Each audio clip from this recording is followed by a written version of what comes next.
Shout out to G-Man Boxing.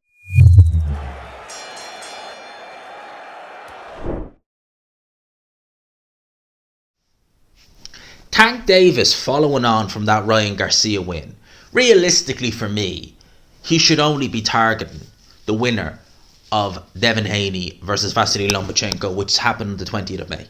Now, as far as I'm aware, this is Devin Haney's last fight on his current deal with Top Rank. Where he goes there remains to be seen. Now, he could go back to Eddie Hearn in the zone.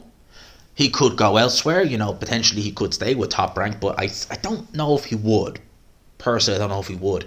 He could end up going to an Al Heyman. Although saying that, Al Heyman, certainly at this stage, does not look like the place you want to go if you want to stay active or anything like that. So I would imagine he's probably going to end up going back to the zone, Eddie Hearn, Golden Boy, whichever one. And the fact of the matter is that the zone and PBC, Showtime and Al Heyman have shown they can work together to make these big shows. They can do that. So regardless where Haney goes, realistically, there's a potential for a Tank Davis fight. Likewise, Lomachenko, should he win the fight. At the end of the day, this is for undisputed.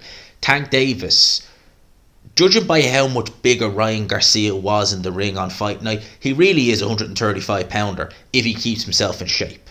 He really is. So he should be looking to target the guys at 135 pounds. The top two guys are obviously Lomachenko and Devin Haney. They're the top two guys in the division. All right, you can mention the Camboses of the world and people like that, but no, they're the two guys. They're the top two.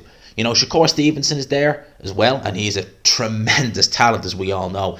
And I'd love to see him in there against those guys, but he's only just made his debut, and I think Tank Davis wants to be in the big fight at 135. But if he can't, for whatever reason, let's say Lomachenko beats Haney and there's just no work in between, although they have worked together, so they should, but let's just say hypothetically there's no work in between Top Rank and Al Heyman, which I hope is not true, right? Where would Devin Haney go? And people have been mentioning 140, the fact that he has been up there briefly when he fought Mario Barros. I'm not going to lie, lads, I'm worried that they might try and run the Rowley rematch back. I'm worried about that. I'm seriously worried about that, and the reason is because Rowley Romero is going in there against Ismael Barroso for the vacant WBA 140-pound title, and Ismael Barroso, although he can punch, he's very limited. He's not an amazingly talented fighter. He lost to Anthony Crolla 7 years almost. In fact, actually, it was the same night as Amir Khan versus Canelo.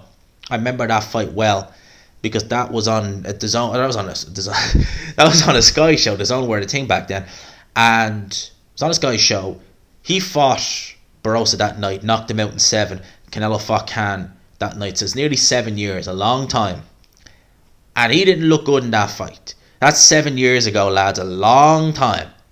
You expect him to look any better now against someone like Rowley, who is very limited. He's not great at all, Rowley.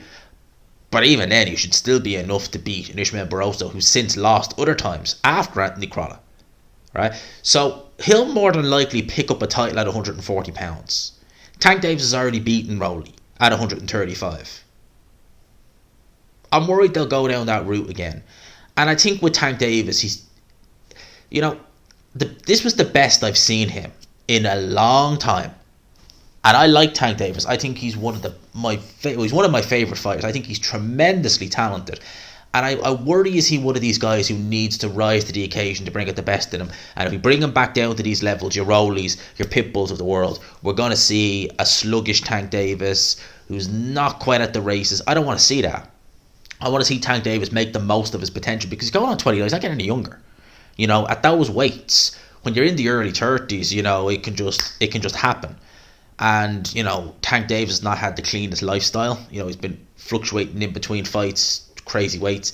So you wonder how much time he has left. I want to see him make the most of it, and I want to see him in there with the best. So I hope they're not potentially looking at Rowley for a rematch at 140 for the title. I really hope they look to target the winner of Haney versus Loma, because if Devin Haney or Vasily Lomachenko, but more so I think Devin Haney, if Devin Haney wins, that's a massive fight. That is it. So you can say Devin Haney is not the name a Ryan Garcia is, nor Tank Davis, but he's big enough. And I think that would generate loads of interest. And personally, for me, just from the outside looking in, I'd probably make Tank Davis slight favourite for that fight. Slight favourite. You know, if Loma wins, again, it's still a massive fight, but I think the Devin Haney fight would just generate that a little bit more. And I hope that's the route, I should say, they go for Gervonta Tank Davis, rather than maybe look at going up to 140, waiting to see who wins between Rolly versus Barroso, because I think that right now it's make hay while the sun shines. You're a big name. You've just beaten a rival in Ryan Garcia, big pay-per-view, which I assume is going to do good numbers. Let's push on from there. Let's not go back to this, you know, fighting the Rollies of the world, fighting the Pitbulls of the world, you know, the Mario Barros of the world. No, let's just push on. Let's get a big fight.